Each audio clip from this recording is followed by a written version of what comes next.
teman-teman semua, jumpa lagi bersama kami. Pada kesempatan kali ini, kami akan membahas materi tentang bentuk dan kedaulatan negara dengan tujuan pembelajaran, yaitu yang pertama, menjelaskan bentuk dan kedaulatan negara Indonesia sesuai dengan Undang-Undang Dasar Negara Republik Indonesia tahun 1945. Yang kedua, menampilkan perilaku taat hukum dalam kehidupan sehari-hari, baik di lingkungan sekolah maupun di lingkungan masyarakat. Pada kali ini, kita akan membahas Indonesia sebagai negara kesatuan dengan indikator ketercapaian tujuan pembelajaran.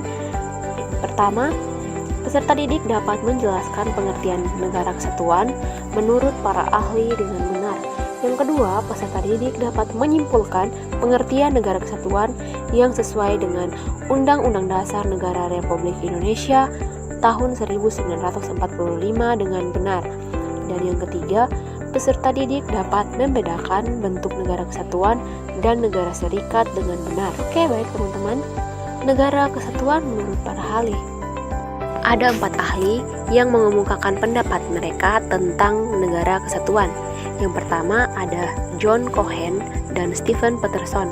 Mereka menyatakan bahwa negara kesatuan ialah negara yang pemerintahan pusatnya menjalankan kekuasaan tertinggi di dalam negara tersebut. Yang kedua ada Abu Daud Busro. Beliau mengatakan bahwa negara kesatuan ialah bentuk negara yang sifatnya tunggal. Artinya hanya terdiri dari satu negara saja dan tidak tersusun dari beberapa negara. Tidak ada negara dalam negara seperti pada bentuk negara federal. Yang ketiga ada Muhammad Mahfud MD. Menurut beliau, negara kesatuan merupakan konsep ketatanegaraan yang mengatur hubungan kekuasaan antar pemerintahan pusat dan daerah. Jadi, negara kesatuan merujuk pada negara tunggal dengan satu sistem pemerintahan. Bentuk negara kesatuan ini ditegaskan dalam pasal 1 ayat 1 Undang-Undang Dasar Negara Republik Indonesia tahun 1945, yaitu negara Indonesia adalah negara kesatuan yang berbentuk republik. Karenanya seluruh wilayah Indonesia merupakan satu kesatuan. Menurut pasal 18 ayat 1 Undang-Undang Dasar Negara Republik Indonesia tahun 1945, negara kesatuan Republik Indonesia ini dibagi atas daerah-daerah provinsi dan daerah provinsi itu dibagi atas kabupaten dan kota, yang tiap-tiap provinsi, kabupaten, dan kota itu mempunyai pemerintahan daerah yang diatur dengan undang-undang.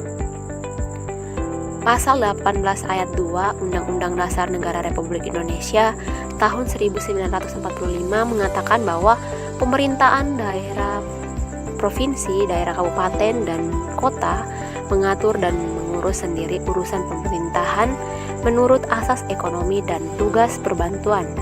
Pasal 18 ayat 5 Undang-Undang Dasar Negara Republik Indonesia tahun 1945 mengatakan pemerintahan daerah menjalankan otonomi seluas-luasnya kecuali urusan pemerintahan yang oleh undang-undang ditentukan sebagai urusan pemerintahan pusat. Ada pula perbedaan negara kesatuan dan negara serikat.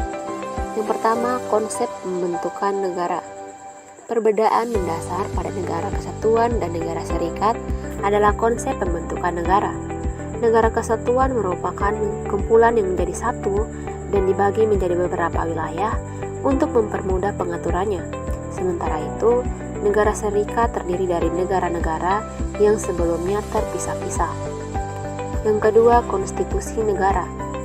Pada negara kesatuan, peran konstitusi merupakan hal yang mengikat atau mengatur sebuah negara. Hal ini membuat semua penyelenggara negara pusat harus berpegang teguh pada konstitusi. Sebaliknya, pada negara serikat, peran konstitusinya tidak mengikat selama hal yang dilakukan tidak bertentangan. Yang ketiga, sistem pemerintahan. Sistem pemerintahan negara kesatuan adalah presidensial, di mana memberikan kekuasaan eksekutif pada presiden sebagai kepala negara. Untuk menjalankan pemerintahan, presiden dalam negara kesatuan juga dibantu oleh para menteri. Sementara itu, sistem pemerintahan dalam negara serikat kebanyakan menganut demokrasi liberal. Artinya, Meskipun presiden memiliki hak veto, yang mengatur kebijakan negara tetap berada di tangan parlemen. Yang keempat, negara dan wilayah. Negara kesatuan memiliki wilayah-wilayah di bawahnya yang disebut provinsi yang berpedoman pada pemerintahan pusat. Wilayah pada negara kesatuan menjadi wilayah provinsi, kota, dan kabupaten yang dipimpin oleh kepala daerah. Wilayah ini tidak berdaulat tetapi memiliki hak untuk mengatur wilayahnya sendiri sesuai arahan pemerintah pusat. Sementara itu, negara dan wilayah pada negara serikat biasanya disebut juga dengan negara bagian. Meskipun tidak berdaulat, namun negara ini memiliki hak yang sangat besar dan tidak dipengaruhi oleh kebijakan pusat. Yang kelima, ada struktur negara. Struktur negara kesatuan memiliki satu undang-undang dasar, kepala negara, dewan menteri, dan lembaga legislatif. Sementara negara serikat memiliki struktur yang terdiri dari satu kepala negara dan kepala negara-negara bagian.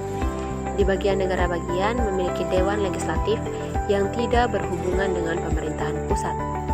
Dan yang terakhir ada pembuatan undang-undang. Pada negara kesatuan, undang-undang yang diberlakukan di wilayah dari pemerintahan daerah adalah undang-undang yang berasal dari pusat.